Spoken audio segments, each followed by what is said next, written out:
Welcome to the Real Estate Espresso Podcast, your morning shot of what's new in the world of real estate investing. I'm your host, Victor Menasce. This is the weekend edition where we interview notable people from the world of real estate investing. Today is no exception. We have a great guest all the way from Salt Lake City. Welcome to the show, Mitchell Rice. Thanks, Victor. I appreciate it. Excited to be here. Well, great to have you here. Well, you've been at this game a little while, and I'm excited to have this conversation in particular because you're doing something that's not that common. But maybe before we dive into the details, perhaps give a little bit of your backstory and how you got to this point in your journey. I started off as an investment analyst for an interesting group. It was actually the Church of Jesus Christ of Latter-day Saints. So that's where I worked for a couple of years and cut my teeth. And if you're thinking churches and temples, you're wrong. The church obviously... they also heavily invest in commercial real estate, for-profit real estate. So we were doing build-for-rent communities. We were doing large-scale warehouse and logistics centers. One building, we did 1 million square footer. We leased it to Amazon. So I was on the development team. So that's kind of how I learned underwriting and how to build a pro forma. And my job was to present the deals to investment committee. And that was a great experience. After a few years, I left and started ElkStone Capital and decided to begin syndicating. So we've done a couple co-GPs so far. Let's see, we're on our 6th deal right now. We're up to about 80 million in AUM, and we focus on 2 strategies. One, just pure multifamily, and then the other is hotel to multifamily conversions. I love it. When you get in an environment that has systems and process, that structure is such a great place to learn because there's no real university course out there showing you how to do this. It's an immersive process, and you really learn by doing, and you learn by doing with people that are doing it at a high level. That's how this works. So I love that. So let's talk a little bit about the hotel to multifamily conversion aspect. It's interesting. There's a lot of older hotels that are maybe functionally obsolete. Some are being converted to senior housing in many cases.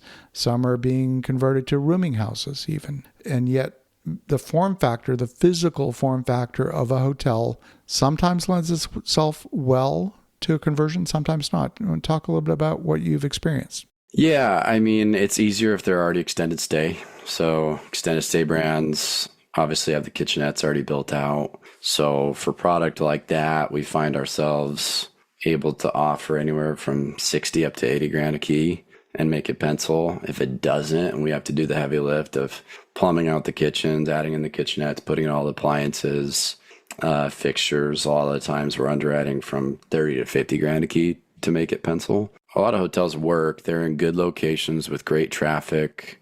Our thesis is we can pick these hotels up for a very high cap rate, very cheap, and they've got good bones, and we're in desperate need of workforce housing in the U.S.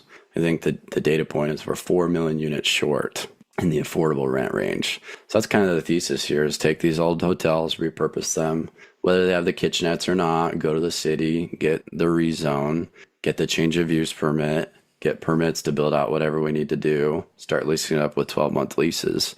That helps the community because it provides cheap housing, and it helps us and our investors because we get cap rate compression, and these can be incredibly lucrative if you do them right.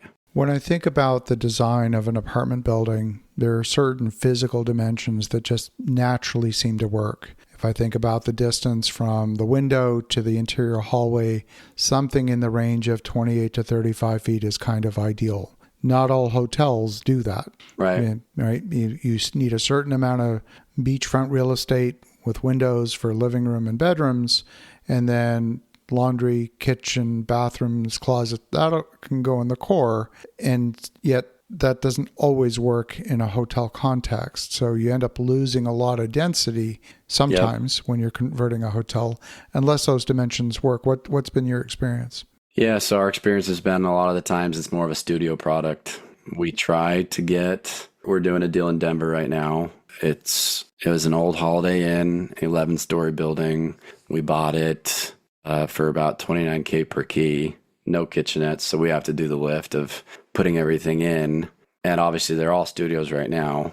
A lot of those old hotels are built, they're split down the middle with an identical unit right next to them, and they've got that door in the middle. So we're going to end up combining 80 or so units so that we have some 1-bedrooms.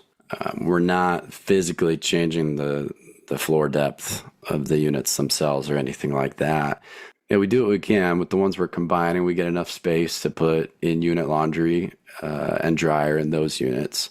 The studios, there's just not enough space, so they're going to use each floor on that hotel has a little laundromat room. That's how it was operating as a hotel. And then on the ground floor, we'll also have a big laundry room. That was used as the commercial laundry previously. So yeah, we do what we can. A lot of times they kind of end up being a studio offering, and that's kind of the target market, is kind of a transitory avatar. It's 1 to 2 people and they're at work and they don't need a lot of space. They just need a roof over their head for the cheapest amount possible. Fascinating. Now, when I think about that product, oftentimes you're dealing with utilities in certain locations, and if you're going to be altering that, you end up having to drill through concrete slabs and make sure you don't hit any structural members and all of that sort of thing. You're dealing with an HVAC system that is often not ideal for apartments. People will put up with a PTAC unit in a hotel, but they're loud and noisy and not ideal for a full-time living arrangement. That's fair. What do you do to deliver a product that people will want to stay in? We're keeping the PTAC units in this one. So they were in good condition, and yeah, they're noisy, but it's just unfeasible to do that any other way. So that is one thing that tenants have to live with. Right on. For the 80 units that we're putting in unit washer and laundry, we figured out the ventilation there to have it vent out to the balconies and do that properly. But yeah, we're not doing anything too crazy as far as the HVAC system goes. Makes sense. So when you're looking at, when I look at projects like this through the lens of a product designer, because that's my background, I've always thinking through designing a product for a specific customer.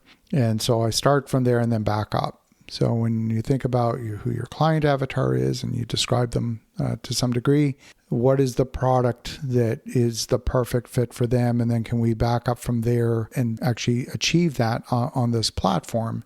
Where do you see this fitting? You're doing one, you said, in Denver. Are you seeing lots of opportunity for this, or is it those Swiss cheese opportunities that just happen to be the needle in the haystack? They kind of are a bit of a needle in a haystack deal to find. We did another one in Houston. It's easy to do them in a city like Houston because there's no zoning. We still do have to get approved for the change of use, but it's a little bit Wild West there. Obviously, we want an MSA with over 1 million people. We don't want to go do this. I mean, arguably, you could do it in a small podunk town. For example, I live in Utah, Delta, Utah.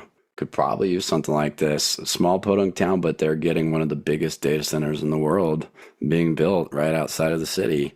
I think our risk appetite is do it in big MSAs where they desperately need workforce housing. Denver, for example, you would not want to do Class A multifamily in Denver right now. I believe vacancy across the market is 12% plus. So sometimes I tell people we're doing a deal in Denver and their eyes get big and they're like, are you crazy? And we have to explain to them the thesis a little bit of this isn't Class A, it's not Class B. This is Class C, if anything. And that is absolutely needed in Denver. 100%. In fact, I'll quote you some numbers from Houston just because I have them top of mind. But we're seeing this in many other markets. So in Q1 in Houston, there were about 6,400 completions of new apartments. About 3,400 of those were absorbed.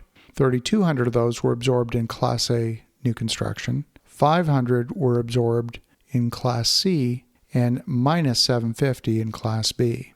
I can't believe Class A is absorbing that much. It's incredible. Class B is getting squeezed from above and below is what's happening, right?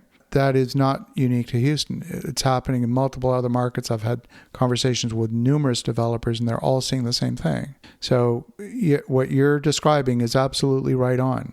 It's absolutely right on, that there is that need, and you can't build affordable housing. It's just a contradiction in terms. You can't get there from here. Right.